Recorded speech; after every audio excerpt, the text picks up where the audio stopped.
Shalom dan selamat pagi buat kita semua. Hari ini saya akan bacakan kitab Mazmur pasal yang ke-6, doa dalam pergumulan. Untuk pemimpin biduan, dengan permainan kecapi menurut lagu yang ke-8 Mazmur Daud. Ya Tuhan, janganlah menghukum aku dalam muka-Mu, dan janganlah menghajar aku dalam kepanasan amarah-Mu. Kasihanilah aku, Tuhan, sebab aku merana. Sembuhkanlah aku Tuhan, sebab tulang-tulangku gemetar. Dan jiwaku pun sangat terkejut, tapi Engkau, Tuhan, berapa lama lagi? Kembalilah pula, Tuhan, luputkanlah jiwaku. Selamatkanlah aku oleh kerana kasih setiamu. Sebab di dalam maut, tidaklah orang ingat kepadamu. Siapakah yang akan bersyukur kepadamu di dalam dunia orang mati? Lesu aku kerana mengeluh.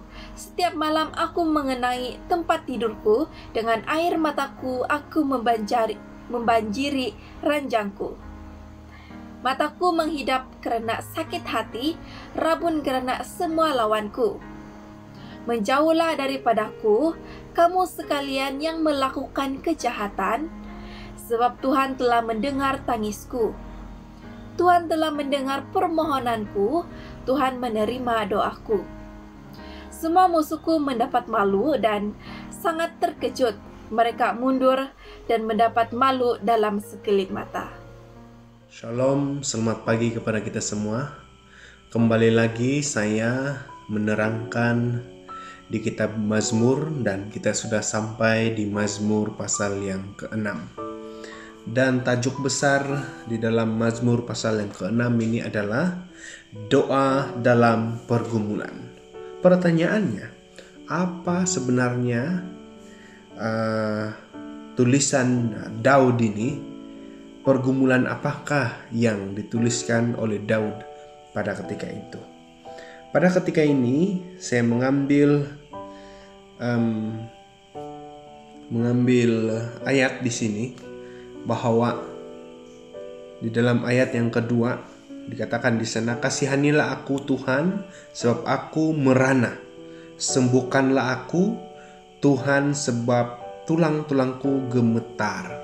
Berarti apa pergumulan, doa pergumulan yang dituliskan di dalam Mazmur pasal yang ke-6 ini adalah seseorang yang mengalami sakit penyakit. Dan sakit penyakit yang dia alami ini adalah yang sudah parah sekali. Kita boleh lihat di dalam Mazmur di ayat yang kelima dikatakan di sana, sebab di dalam maut tidakkah orang ingat kepadamu? Siapa yang akan bersyukur kepadamu di dalam dunia orang mati?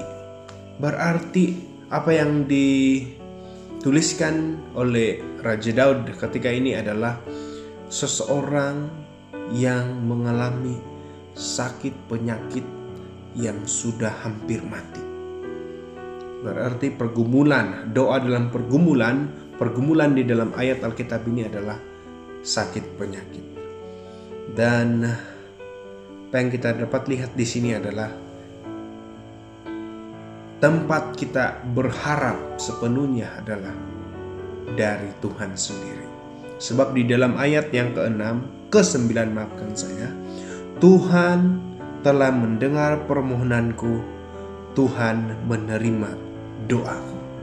Berarti saudara-saudari yang dikasihi dalam Yesus Kristus, pada saat Anda mengalami sakit penyakit yang begitu luar biasa, begitu membawa diri Anda sangat tersakiti, mari kita datang kepada Tuhan. Karena di dalam Mazmur 6 ayat 8 katakan, sebab Tuhan telah mendengar tangisanku. Tuhan selalu mendengar tangisanmu pada saat Anda begitu sakit parah. Mari kita dekat kepada Tuhan. Bukan saja dalam waktu kita sakit, malah mari kita dekat sama Tuhan pada kita waktu masih sehat. Serahkan tubuh kita kepada Dia, supaya Dia akan menggunakan kita sebagai alat Dia. Selamat pagi, Tuhan memberkati.